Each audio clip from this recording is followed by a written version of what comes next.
Alors, bonjour tout le monde. Aujourd'hui, on va voir en bref les amplificateurs opérationnels. Déjà, à partir de leur nom, bien sûr, amplificateur opérationnel, ça signifie que ces circuits, ils peuvent faire de l'amplification, c'est-à-dire augmenter le signal de sortie par rapport à un signal d'entrée, et de faire des opérations arithmétiques telles que la soustraction, la division, voilà, la multiplication, l'intégration, sommation, etc. Généralement, ces amplificateurs opérationnels se présentent sous forme d'un circuit intégré, qu'on les appelle IC circuits. Et ça, c'est un exemple. Vous avez le 741CN. Ça, c'est un amplificateur très fameux dont les pattes sont présentées là. Bien sûr, ce fameux trou-là, il est là. Ce qui fait que cette patte, c'est le numéro 1.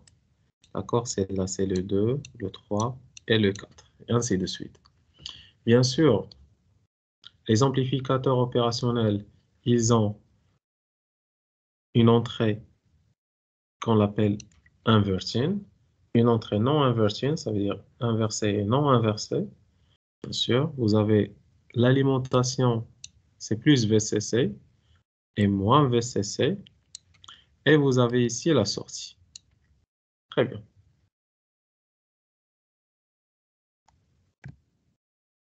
En boucle ouverte, l'amplificateur opérationnel fonctionne selon la formule suivante. Le Vout, c'est la sortie, est égal. C'est le V plus moins le V moins fois un gain. Et ce gain, je l'appelle l'amplification en mode différentiel. Ça veut dire elle amplifie la différence de l'entrée. Plus un AC, facteur de V plus V moins sur 2. Et ça représente la valeur moyenne. Et celui-là, je l'appelle amplification en mode commun. Et idéalement, le AC doit être infini et le AD doit être infini et le AC doit être nul. Alors, si je vois ici l'amplificateur en boucle ouverte, qu'est-ce que je regarde? Bien sûr, le schéma équivalent interne, il peut être modélisé par une résistance interne entre le plus et le moins. Cette résistance interne, idéalement, elle doit être infinie. Ce qui fait que le courant ici, que je vais le considérer IE+, va être nul parce qu'une résistance infinie, elle se comporte comme un circuit ouvert. Et le courant ici, IE-, ça va être nul. Ce qui fait que le courant d'entrée dans n'importe quelle patte, soit positif ou bien négatif, il va être nul. Bien. Idéalement, on a dit que le gain, qui est l'amplification en mode différentiel, il doit être infini. D'accord? En plus que dans la sortie, elle est modélisée par un générateur, bien sûr, de tension fois un gain, que je l'appelle G fois Vin, avec le G, c'est le AD, et le Vin, bien sûr, c'est la différence. Le Vin, bien sûr, c'est V plus moins le V moins, c'est cette tension-là. Et le G, c'est le AD. C'est pour cela qu'on a mis G ici est égal à AD est égal à infini. Et idéalement, bien sûr, le R-out, elle doit être nulle pour ne pas causer ici une chute de tension. Le AC aussi doit être 0. Alors, sur les datasheets des amplificateurs, par exemple, lorsque vous achetez un amplificateur, par exemple le 741, et vous voyez dans le datasheet, vous allez trouver un paramètre qu'on appelle le TRMSC. Ou bien, c'est le taux de réjection en mode commun. En anglais, il s'écrit Common Mode Rejection Ratio. Ou bien, c'est le CMRR. Généralement, il s'écrit sous la forme suivante et son unité, ça va être en décibels. Et idéalement, ce paramètre doit être infini. Ça, c'est clair parce que le AD, idéalement, elle est infinie et le AC, idéalement, elle est nulle. Ce rapport va être infini. Bien. Et n'oubliez pas que toujours, la tension de sortie de l'amplificateur ne peut jamais dépasser l'alimentation. La tension de sortie de l'amplificateur, ça veut dire le Vout, ne peut jamais dépasser le VS plus ou bien le plus VCC et le moins VCC. Ça veut dire qu'elle doit être bornée entre plus VCC et moins VCC. Et cela, bien sûr, on a dit que cette équation s'applique lorsqu'on a une boucle ouverte. Maintenant, pour la boucle fermée, je rappelle que dans la boucle ouverte, vous avez un fonctionnement en général non linéaire. Un fonctionnement non linéaire. Et généralement, les amplificateurs opérationnels qui sont utilisés en boucle ouverte, ils vont être utilisés comme étant des comparateurs. D'accord? Ils vont commuter entre deux états, soit VCC, soit moins VCC. Maintenant, pour les amplificateurs en boucle fermée. Pour la boucle fermée, tout simplement, vous avez un rappel ou bien un feedback de la sortie vers l'entrée. Ici, vous pouvez avoir deux cas. Soit bien sûr, vous allez avoir de la sortie vers la patte négative ou bien de la sortie vers la patte positive. Généralement, si vous avez un feedback, par exemple ici c'était plus et là moins,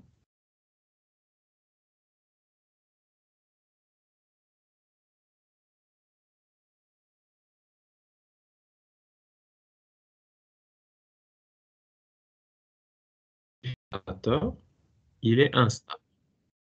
Ce type d'amplificateur, il est instable. Bien. Si vous avez toujours un retour sur la patte positive, ce type d'amplificateur, il est instable. Il a certaines applications comme étant les oscillateurs. Alors, pour que votre amplificateur soit stable, on fait bien sûr le retour sur la patte négative. Et toujours, vous allez avoir dans les amplificateurs opérationnels, toujours le retour, ça se fait de la sortie vers la patte qui est négative. Et dans ce cas, vous allez avoir que le V+ est égal à V- est égal à 0. D'accord? Et on appelle epsilon, bien sûr. Vous pouvez la noter comme étant V+, moins le V-. C'est la tension qui est là. D'accord? Et toujours, le IE- et le IE+ sont toujours nuls. IE- est égal à IE+, toujours nul. Ça veut dire aucun courant n'entre par l'amplificateur. Et généralement, pour résoudre les différents problèmes de l'amplificateur, on utilise la loi de Millman. Et essayons de faire ici un petit exemple pour connaître le type de ce circuit-là. Alors, regardez bien. Ça, c'est un amplificateur en boucle fermée. Ça veut dire que V+ est égal à V-. Le V+, c'est cette tension-là. Bien, c'est dans ce potentiel. Regardez, elle est branchée directement sur la masse, ce qui fait que le V+ est égal à 0. Maintenant, puisque le V+ est égal à V-, ça veut dire que V- aussi va être égal à 0. D'ailleurs, le V-, elle est là. Le fait d'avoir le V- est égal à 0, c'est comme si on a ici une masse. Ça n'existe pas réellement. Mais le fait que le V+ est égal à V- et que le V+ était 0, ce qui fait que le V- était 0, et la chose qui a un potentiel nul, c'est la masse. Et cette masse, on l'appelle la masse virtuelle de ZLE. Rien.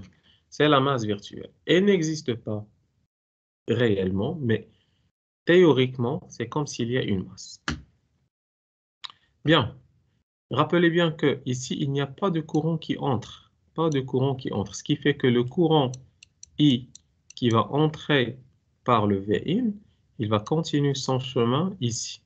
D'accord? Il va continuer son chemin ici. Bien. Alors maintenant, en utilisant la loi de Millman sur ce point, ou bien sur ce nœud qui est là, je vais dire que le V- est égal, bien sûr, c'est V-in sur R-in, plus V-out sur R-out, le tout sur 1 sur R-in, plus 1 sur R-out. Et tout cela est égal à 0. Ce qui fait que cette partie-là va être nulle. Et du fait, je peux écrire que dans ce cas, Vin sur Rin, bien sûr, est égal ou bien moins Vout sur Rout. Et par la suite, je peux écrire que le Vout, c'est la tension de sortie, est égal, c'est moins Rout sur Rin fois le Vin. Et ça, je l'appelle, regardez maintenant, la relation entre l'entrée et la sortie. Si par exemple les deux résistances sont égales, vous allez avoir que le Vout est égal à moins Vin. Et ce montage, je l'appelle un montage inverseur. Son rôle, c'est de faire quoi? C'est d'inverser. Alors, ça veut dire quoi inverseur? Supposons que vous avez à l'entrée un signal sinusoïdal comme ça. Ça, c'est le Vin. Et supposons que les deux résistances sont égales. Ça veut dire que le Vout va avoir même amplitude, mais elle va être inversée. Elle va être comme ça. Bien. Je passe à un autre exemple. Alors, regardez ici. Vous avez un retour sur la patte négative. Ce qui fait, c'est un régime linéaire avec un fonctionnement qui est stable. Rappelez bien que ici, c'est le V- et là, c'est le V+. Et toujours, le courant qui entre ici, il est nul. Alors, V+ est égal à V- parce que c'est un fonctionnement en boucle fermée. Le V+ directement branché à la masse, ce qui fait que le V- va être nul et se comporte comme une masse virtuelle. J'utilise la loi de Millman sur le V-. V- est égal.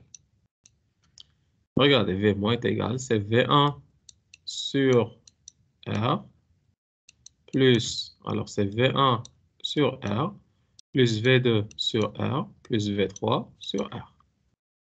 V2 sur R plus V3 sur R. Le tout sur 1 sur R plus 1 sur R plus 1 sur R. Voilà. Le tout est égal à 0, ce qui fait que cette partie-là va être nulle. Alors, qu'est-ce que je peux faire? C'est, et bien sûr, j'ai oublié d'ajouter, excusez-moi ici, la sortie. Voilà. On a oublié d'ajouter la sortie. Bien. Plus, je vais appeler la sortie VS. VS sur R aussi, bien sûr, parce qu'il y a ici le R, plus 1 sur R. Le tout est égal à 0, ce qui fait que V1 sur R plus V2 sur R plus V3 sur R est égal à moins VS sur R. Je peux simplifier avec le R, ce qui va me donner que le VS est égal à moins facteur de V1 plus V2 plus le V3. Et ça, c'est un montage additionneur. Qu'est-ce qu'il fait? Il fait l'addition des différentes tensions à l'entrée. Et bien sûr, vous avez un terme moins, ce qui fait que c'est un additionneur inverseur. D'accord? Pour éliminer le terme de moins, vous allez faire entrer bien sûr la sortie du premier amplificateur, c'est-à-dire la sortie ici, que je vais l'appeler VS'. D'accord? Vous allez la mettre ici. Alors, le VS', vous allez la mettre ici.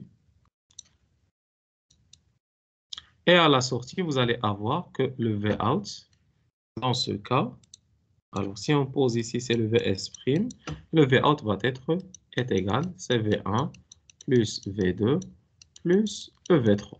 Voilà, bien sûr, si le RF est égal à Rin. Bien, alors c'est simple. Et c'était une brève explication sur les amplificateurs. Merci de votre attention.